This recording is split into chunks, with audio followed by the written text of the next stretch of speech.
Hey everybody, welcome back to part 4 of the blending mode tutorials. I'm your host, Buddy Blackford, and let's get into this. I suggest that you watch the first 3 tutorials before you watch this one, so that this will make a lot more sense to you, especially the first one. So what we're going to do is get into this group here, which is the second to last one. The first 2 here are called an inversion group, and the second 2 are cancellation group, and together they're called the inversion and cancellation group. Pretty much they just put them in the same group. So let's start out with difference. Now one thing, I'll go back to difference. Now one thing about the inversion and cancellation group is that they use complex math equations to figure out the different colors. And rather than telling you what these equations are and how they do with all these words that you might not understand, why don't I just give you some terms of using these.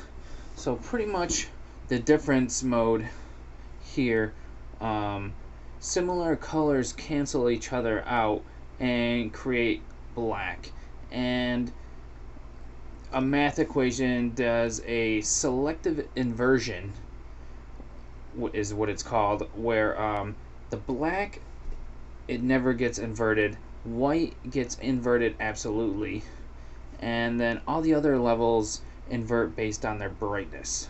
So pretty much all the colors get inverted, and the similar colors cancel each other out. It's kind of complex, and my advice is put your layer onto difference and see if it looks good in what you're doing, and if it doesn't, then don't use it. If it does, then use it. Same with exclusion here. In this one, the similar colors cancel each other out, but they produce gray instead of black. That's the difference between exclusion and difference. So exclusion produces gray. Now we'll come down to subtract, which is in the cancellation group, and it's kind of like the opposite of difference here. The blacks don't change colors, and the whites drop out to black. So you're not going to see whites in here. Same thing goes with the cancellation groups. Just put them on your image, and if you like what it looks like, then keep it. If you don't, then don't use it. The next one is divide. And divide is different from subtract, is in that the whites, they don't change color, and the similar colors turn white instead of black. So that's that for the cancellation group. Let's go to the bottom group here, which is called the component group, and the first one we're going to start on is hue. So I'll click on hue, and what it does is it keeps the hue of the active layer, so the one you have selected, and blends it with the luminance and the saturation of the lower layer. So that's what hue does.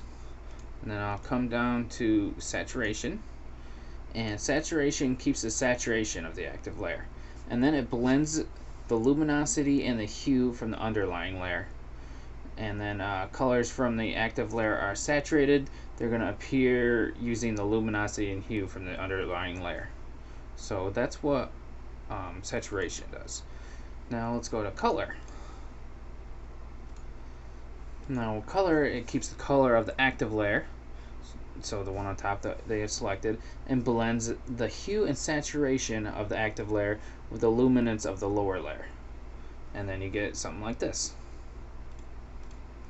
Luminosity. That's kind of weird looking.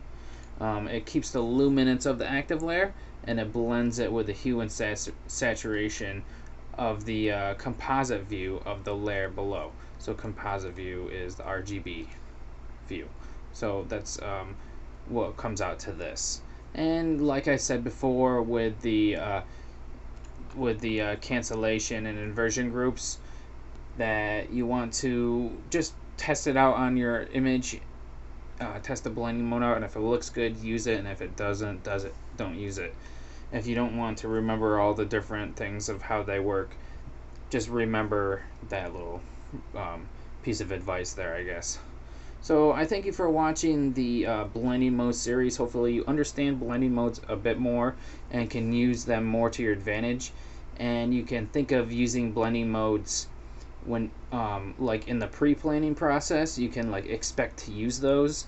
That way when you know what they all do, it's easier to pre-plan.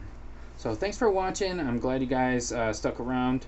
Thanks for the views, and remember to subscribe if you want to see more tutorials. Have a good one.